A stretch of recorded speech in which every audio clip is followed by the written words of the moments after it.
नमस्कार, मेरा नाम है दर्पण श्रीवास्तव और आप मेरे साथ जुड़ चुके हैं आपके अपने चैनल फिल्मोनिया पर। ये जो हमारी इंडस्ट्री ने बड़ी कमाल की है, यहाँ जब कोई हिट हो जाता है, मतलब कोई भी स्टार बन जाता है और 2 4 5 10 फिल्में हिट दे दी, तो भाई साहब पूरी पूरी कायनात उसके पीछे भाग पड़ती है। फैंस हो जाते हैं बहुत सारे, हाथों हाथ उनको लिया जाता है, दुनिया भर की जगह उनको बुलाया जाता है, रिबन कटवाए जाते हैं, सेल्फी ली जाती हैं, फोटोग्राफ्स उनके साथ खिंचवाए जाते हैं, ना जाने क्या क्या। और जैसे ही इंसान का वक्त गया, जो भी फिल्म इंडस्ट्री में काम इंसान करता है, जो स्टार था वो जैसे ही थोड़ा नीचे आया, जैसे ही उसकी चीज़ें हिली, तो भाई साहब ये कायनात भी हिल जाती है। ये सब उसको भूल जाते हैं, बड़ी जल्दी भूलते हैं और फिर उसके पीछे लग जाते हैं जो आगे बढ़ रहा होता है ना कमाल। तो सोचो उस इंसान पे क्या बीतती होगी जिसने बहुत कुछ स्टारडम देखा होगा, जिसने बहुत कुछ देखा होगा और अचानक फ्लॉप हुआ, थोड़ा नीचे आया, तो भाई साहब सब छिन गया। कैसा लगता होगा यार। चलिए, आज मैं एक कहानी सुनाता हूँ। कहानी क्या, एक इंसान के बारे में बताता हूँ आपको। जालंधर, पंजाब में जालंधर सबको पता है, वहाँ पे एक लड़की का जन्म हुआ। 1943 की बात है, 1943। तो भाई जैसे बाकी बच्चे पलते हैं बढ़ते हैं, वो भी बड़ी पली। और माँ बाप बहुत सॉरी, माँ बाप बहुत पैसे वाले, कोई शान व शौकत की कोई कमी नहीं, मतलब एकदम भौकाल टाइप, मतलब एकदम चौड़े में बे, हर चीज़ बढ़िया। लड़की ने पढ़ाई अच्छी करी, स्टडी अच्छी करी। और जिस तरीके से होता है, एक माँ बाप जो सोचते हैं कि भाई लड़की पढ़ लिख गई है, अब इनकी शादी कर दी जाए, तो लड़की की शादी कर दी गई। लड़की की शादी हुई कलकत्ता में। कलकत्ता में वहाँ के एक नामी गिरामी व्यापारी थे, उनका बेटा था शिव अग्रवाल, उनके साथ उनकी शादी हो गई उस लड़की की। बच्चे भी हो गए, 2 बच्चे भी हो गए, यानी शादीशुदा लाइफ एकदम टकाटक लाइफ, कोई परेशानी नहीं। माँ बाप के पास रही तो भी शान व शौकत, पति के यहाँ आई, पति के घर पे आई तो वो भी व्यापारी लोग और पैसे की कोई कमी नहीं, तो सब बढ़िया, ज़िंदगी मतलब सॉर्टेड है, सब बढ़िया चल रहा है। और तभी क्या होता है कि एक पार्टी होती है, फिल्मी पार्टी। और जैसे पता चलता होगा आजकल, वैसे पार्टियों का बड़ा मतलब चर्चे हो रहे हैं कि ये पार्टी वो पार्टी, लेकिन उस ज़माने में ऐसी पार्टी नहीं हुआ करती थी जैसे आजकल होती है। तो खैर पार्टी हुई। पार्टी में काफ़ी सारे फिल्म इंडस्ट्री के लोग भी थे। वहाँ पे हमारी फिल्म इंडस्ट्री के एक म्यूज़िक डायरेक्टर थे जो काफ़ी नाम था उनका, रवि। तो रवि जी वहाँ पे थे पार्टी में। पार्टी में किस्मत से वो लड़की भी आई हुई थी अपने पति के साथ, और पार्टी चल रही है। लेकिन भाई साहब रवि जी की आंखें अटक गईं। सन्न मतलब ये लड़की कौन है यार, क्या खूबसूरत, क्या बला की खूबसूरत है, मतलब राजकुमारी फेल, कौन है यार ये। तो खैर जी, पता चला कि भाई ये कलकत्ता की एक नामी गिरामी घर से है और सॉर्टेड है, पारिवारिक, 2 बच्चे हैं, ज़िंदगी बड़ी कमाल की चल रही है उनकी। तो बातचीत शुरू हुई तो रवि साहब ने बोल दिया कि अगर कभी आपका मन करे तो आप मुंबई आना, अगर आपको लगता है कि आप बतौर हीरोइन काम करना अगर चाहें तो कभी, तो आप ज़रूर बताइएगा। और हमें लगता है कि आपको करना चाहिए, मुझे लगता है ऐसा, और मैं ज़रूर उसमें आपकी हेल्प करूँगा। बात आई गई होगी, लेकिन फिर उस लड़की ने सोचा, क्योंकि लड़की डेफिनेटली कहीं ना कहीं अपने स्कूल के टाइम पर या अपने कॉलेज के टाइम पे वो अभिनय से जुड़ी रही होगी, कुछ करती रही होगी। तो उसके मन में आया कि किया जाए यार, सब कुछ तो है, पैसे की कोई कमी नहीं है, लाइफ सेटल है, बच्चे हो गए हैं, कोई ऐसी परेशानी नहीं है, तो क्यों ना ट्राई किया जाए। अब वो पहुंच गई भाई साहब मुंबई।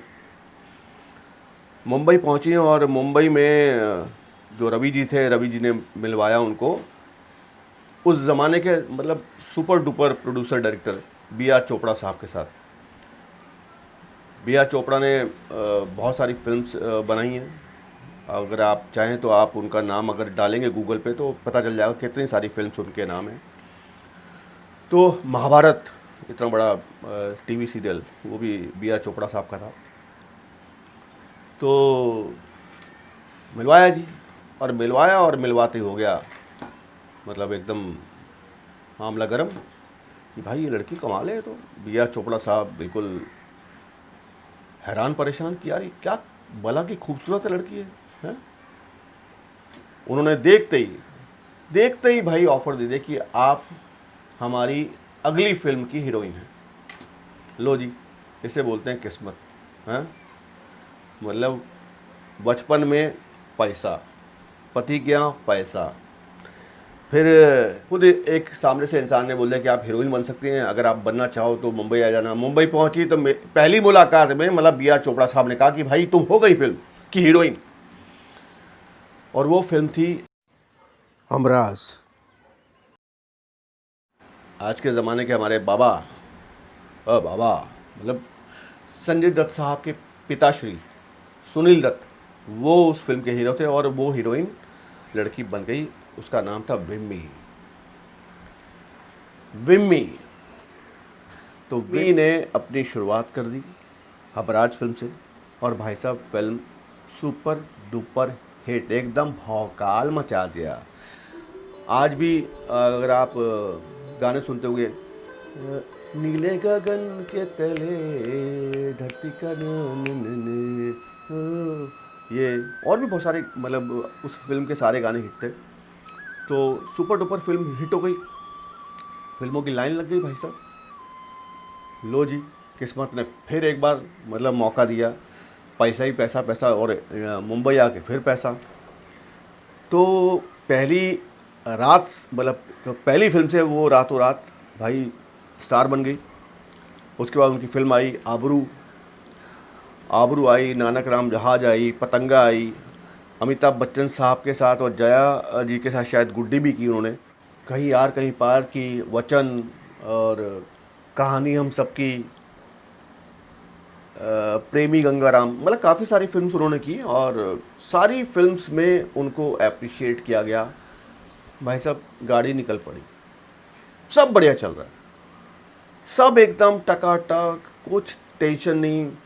और प्रोड्यूसर की लाइन लगती थी भाई कि हमारी फिल्म कर लो, हमारी फिल्म कर लो।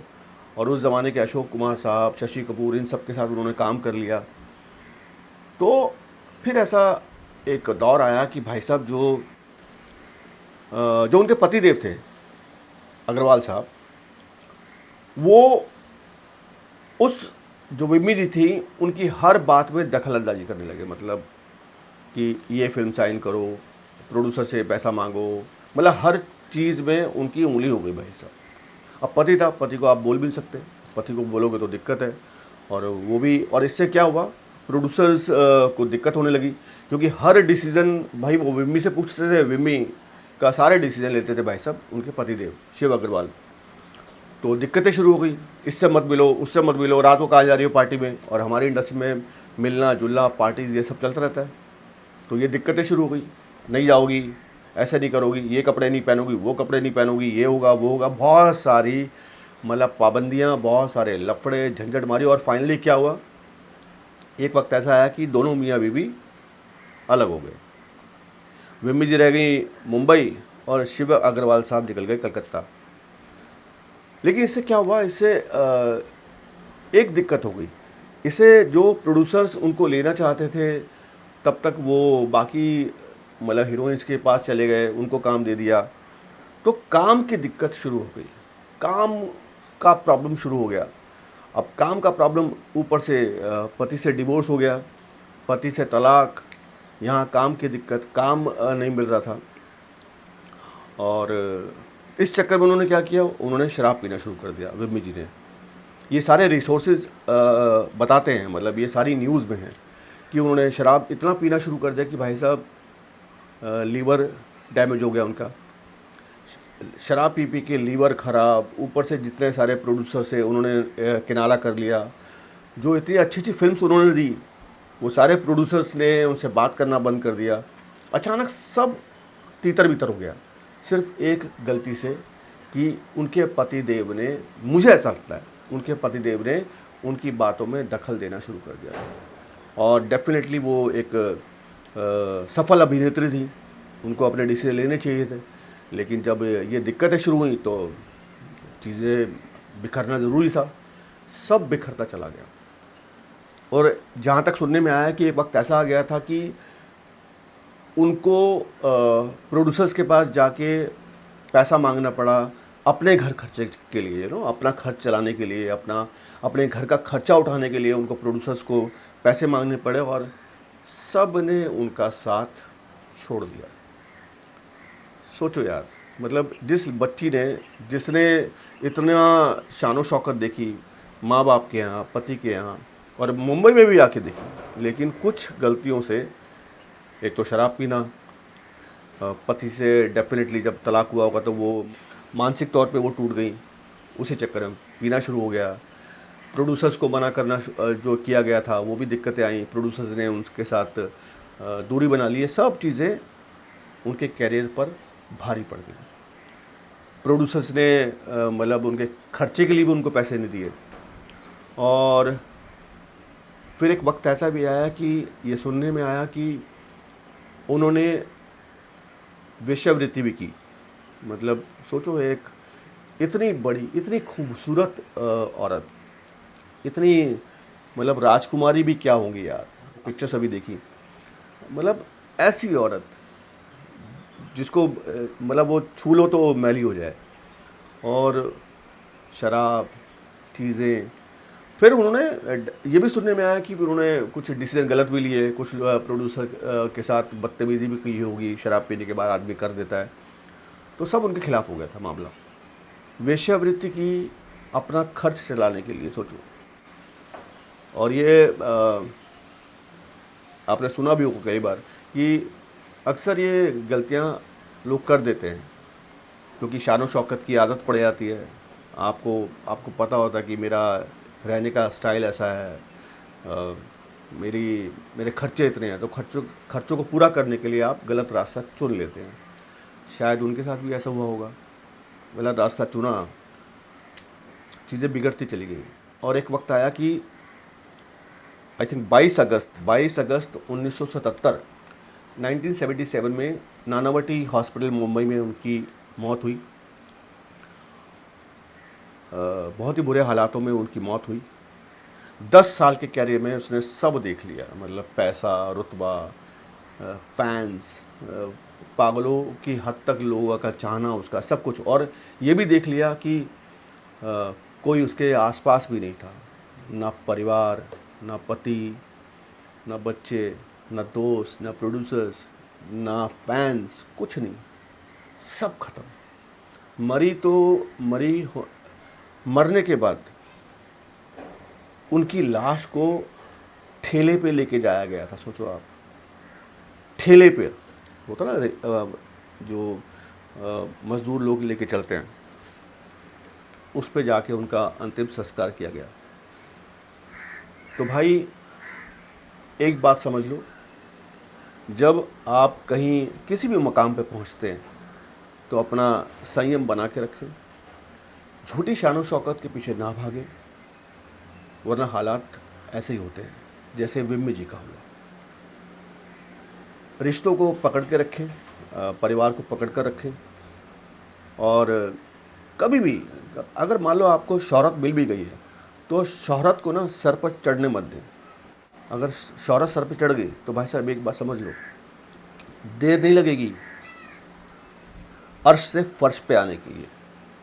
यूं आओगे, यूं सोच समझ के करो, चीज़ों को देखभाल के करो। मान लो कभी तकलीफ आ भी गई तो गलत रास्ता मत चुनना भाई। गलत रास्ते से क्या होगा, दलदल में फंसते चले आओगे गलत, और गंदे रास्तों पे बढ़ते बढ़ते बढ़ते लौटने का कोई रास्ता मिलेगा नहीं। तो आई होप कि इसे सबक मिला होगा कि एक ऐसी औरत, एक ऐसी अभिनेत्री जिसने बचपन से लेके जवानी तक 33-34 साल की उम्र मर गई यार। क्या ज़िंदगी देखी। 10 साल के कैरियर में सब कुछ उसका चला गया। अगर वो जब बन गई थी कुछ, तो डेफिनेटली उनको डिसीज़न लेने चाहिए थे, शराब का सहारा नहीं लेना चाहिए था और समझा बुझा के चीज़ों को अपने कंट्रोल में करना चाहिए था। अब राम जाने क्या क्या चीज़ें हुई उनके साथ, लेकिन एक अच्छी अभिनेत्री, एक अच्छी अदाकारा, एक सुंदर अभिनेत्री इस दुनिया से चली गई और आज सिर्फ बातें रह गई हैं। तो आई होप कि आपको ये वीडियो पसंद आया होगा। मैं कोशिश करूँगा कि ऐसी किस्से कहानियाँ आपके सामने लाता रहूँ और बाकी तो ज्ञान चलते रहते हैं अपने भाई, एकदम चौड़े में चलेंगे, वो भी टेंशन मत लो, वो भी चलता रहेगा, ये भी चलता रहेगा, ठीक है। ओके, चलूँ, सब्सक्राइब कर दो, शेयर कर दो, लाइक कर दो, छोटी सी घंटी टन करके दबा दो यार। गलत काम नहीं करने का, कभी नहीं करने का गलत काम।